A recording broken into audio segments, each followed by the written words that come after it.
Sur l'ancienne chaîne, vous avez été nombreux, depuis plusieurs mois voire années, à me demander de parler du phénomène OnlyFans. Je pense que la question que tout le monde se pose, c'est comment est-ce que des mecs peuvent payer pour que des meufs envoient des photos d'elles pas forcément hard, et même si elles étaient, pourquoi faire ça? Il y a du contenu gratuit accessible en 2-3 mots-clés et 2-3 clics. Si en plus on parle des influenceuses célèbres, leur contenu payant a forcément déjà fuité sur des forums et sites de téléchargement. Ils ne donnent pas de la thune pour du contenu sur lequel se branler. En 2-3 clics, ils peuvent trouver bien mieux gratuitement sur d'autres sites. Ils ne donnent pas de la thune parce qu'ils espèrent une quelconque évolution vers une relation sentimentale ou une baise. Il leur suffirait d'aller sur des sites de petites annonces, à la Viva Street, dans un bordel d'un pays limitrophe ou dans un centre pour handicapés, s'ils veulent absolument avoir une copine.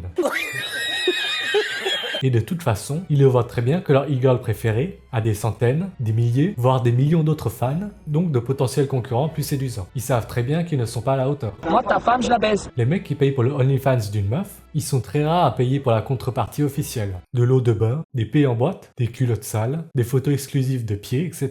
Ils payent pour le plaisir de payer, le plaisir de donner, le plaisir d'offrir. Plus précisément, ils payent pour la simulation de relation avec quelqu'un qu'ils valorisent et à qui ils voudraient offrir quelque chose ou avec qui échanger normalement. L'espace de quelques instants, ils ressentent le même plaisir que les gens normaux, entre guillemets, peuvent ressentir quand ils font un cadeau à leur gosse, leur famille, leur meuf, leur mec, leurs amis, leurs animaux de compagnie ou échangent normalement avec eux. Ils payent pour la e-girlfriend expérience, de donner à une simulation de girlfriend, ou copine petite amie en français, biochimiquement, ça bouillonne dans leur corps quand ils voient leur e-girls heureuse, car elle reçoit un cadeau de leur wishlist ou un don. Tu donnes 20 euros. Dans leur tête, il y a aussi un feu d'artifice quand leur e-girls prononce à écran interposé « Oh, merci pour ton don, Darkgamer98, tu es vraiment trop gentil, hihi !»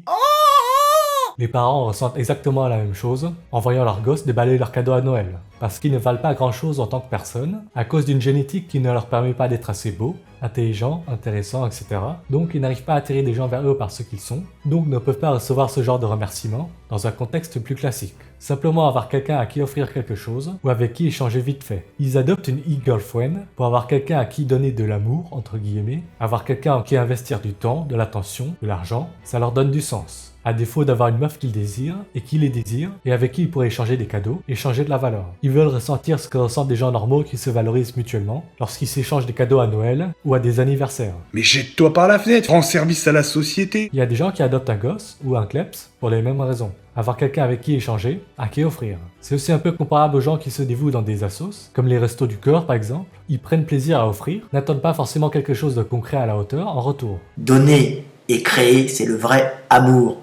Pas recevoir. Recevoir, ce n'est rien. La e-girlfriend est la simulation de la girlfriend à qui offrir des trucs, avec qui échanger. Elle se substitue à la meuf qu'ils n'ont jamais eu pendant l'adolescence, ou la vie adulte, ou la fille qu'ils n'auront jamais en tant que parents, et à qui ils pourraient offrir des cadeaux. Une simulation d'accomplissement naturel, entre guillemets, d'avoir une meuf, des amis, ou une famille à qui offrir des trucs. Il y a des mecs qui reçoivent des nudes de meufs sans payer, parce qu'il y a une attirance réciproque, ou qui simplement échangent par message avec des meufs, pour parler de tout et de rien. Le mec qui paye une e-girl pour des photos exclusives, quand son idole lui envoie du contenu exclusif, c'est un peu comme une simulation d'échange de nudes. C'est aussi un prétexte pour s'échanger des messages tout court.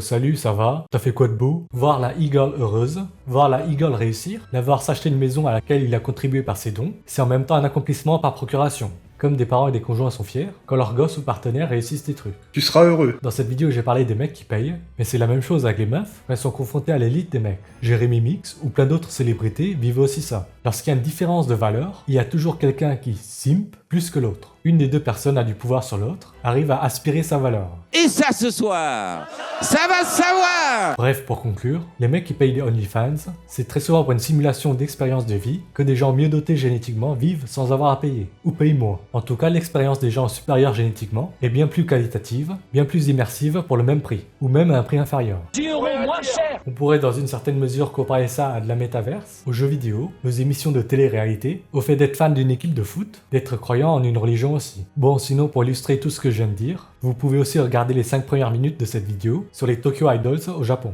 En France, ou plus largement en Occident, il n'y a pas officiellement de Tokyo Idols ou de fans d'idols, mais il y a des twitcheuses, des instagrammeuses, des youtubeuses, etc. C'est assez similaire.